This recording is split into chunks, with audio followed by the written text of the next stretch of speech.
So ఇప్పుడే శ్రీతేజ్ చూసి రావడం జరిగింది. సో వాళ్ళ నాన్నగారు టచ్ చేసినప్పుడు తను రియాక్ట్ అవుతా ఉన్నాడు. సో వెంటిలేటర్ మీద కానీ ఆక్సిజన్ కానీ లేకుండా ప్రజెంట్ ఉన్నాడు. సో ఖచ్చితంగా తను త్వరలో కోలుకుంటాడని ఆశిద్దాం.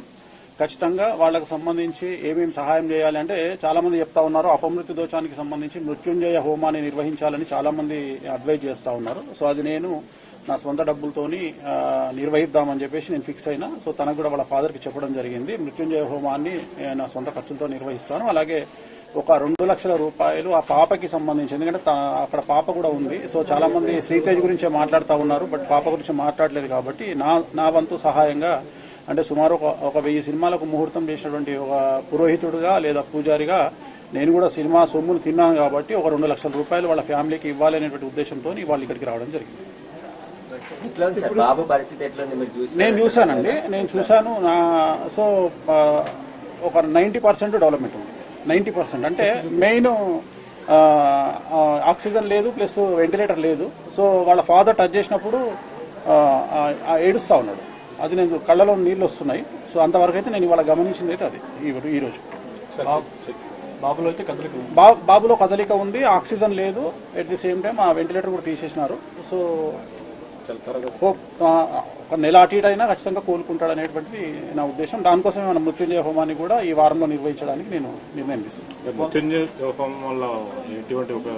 అదే ఎవరైతే అపమృత్యు దోషం అంటే దగ్గరగా ఉంటారో, క్రిటికల్ పొజిషన్ లో ఉంటారో వాళ్ళు బయటపడడానికి నిర్వహించేటువంటిది మృత్యుంజయ హోమము. సో ఆ మృత్యుంజయ హోమాన్ని నిర్వహించాలి అనేటువంటిది నా సంకల్పం.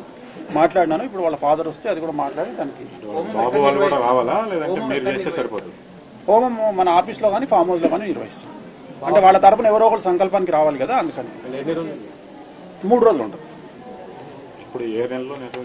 ఇప్పుడే ఇమీడియట్ గా చేయాలి కదా, దానికి లేట్ చేయదు. వాళ్ళ ఫాదర్ ఎవరన్నా ఒకళ్ళు వాళ్ళ తరపున సంకల్పం చెప్పడానికి రావాలి కదా, అందుకని. అయితే ఇండస్ట్రీకి మీకు సమ్ గ్యాప్ అనేది రీసెంట్ గా కావచ్చు, మీరు జాతకాలు చెప్పడం వల్ల కావచ్చు, ఇట్లా చాలా ఇష్యూస్ అనేది వచ్చింది కదా. సో ఇండస్ట్రీకి సంబంధించి ఇది జరిగింది అంటే ఆ రోజు ప్రీమియర్ కి రావడం వల్ల.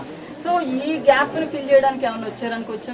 నాకేం సంబంధం. ఇప్పుడు జాతకాలను బట్టి జరుగుతాయి ఏదైనా కానీ. ఇప్పుడు అల్లు అర్జున్ జాతకరీత్యా ఆయనకు 6వ ఇంట్లో శని ఉన్నాడు కాబట్టి అది జరుగుతుంది. ఎవ్వరు అతిథులు కాదు. నేను చెప్పదలుచుకున్న పాయింట్ ఏంటంటే కలియుగంలో డబ్బు ఎక్కడ ఉంటుందో రిస్క్ అక్కడ ఉంటుంది. There is no development in comfortable zone. ప్రతి దగ్గర సమస్యలు ఉంటాయి. సమస్యలు ఉండకుండా ఎక్కడా ఉండదు. సో వాళ్ళు ఫేస్ చేయాలి అంతే. వచ్చినప్పుడు నేను ఎట్లా అయితే కష్టకాలంలో నేను ఫేస్ చేస్తానో సమాజంలో అందరూ ఫేస్ చేస్తారో ప్రతి ఒక్కరు ఫేస్ చేయాల్సిందే. అనుకోని ఒక సంఘటన కావాలని ఎవరు చెయ్యరు. సో లక్షల మంది గ్యాదర్ అయినప్పుడు, 1000 మంది గ్యాదర్ అయినప్పుడు కొన్ని ఇన్సిడెంట్స్ జరుగుతాయి. జరిగినప్పుడు అల్లు అర్జున్ జాతకం బాగుంది అని ఇప్పుడు కూడా చెప్తున్నా. మార్చి వరకు బాగాలేదు, మార్చి 29 నుండి బాగుంది. షష్టగ్రహ కూటమి అనేది చాలా మంది చూపిస్తుంది. ఇప్పుడు కూడా చెప్తా ఉన్నా నేను. ఇప్పుడు కూడా అదే మాట మీద ఉన్నా. జాతకం బాగుండడానికి ఇలాంటి ఇన్సిడెంట్లకు సంబంధం లేదండి. ఇలాంటి ఇన్సిడెంట్ వేరు. దీనివల్ల ఆయన ఏం నేర్చుకుంటారు, ఫర్దర్ గా ఆయన ఎట్లా బిహేవ్ చేస్తారనేది ముఖ్యం తప్ప ప్రతిదీ మన జీవితంలో తప్పులు, సమస్యలు అనేటువంటివి మనం మారడానికి, మనం ఇంకో 10 మెట్లు ఎదగడానికి అవకాశాన్ని ఇస్తాయి.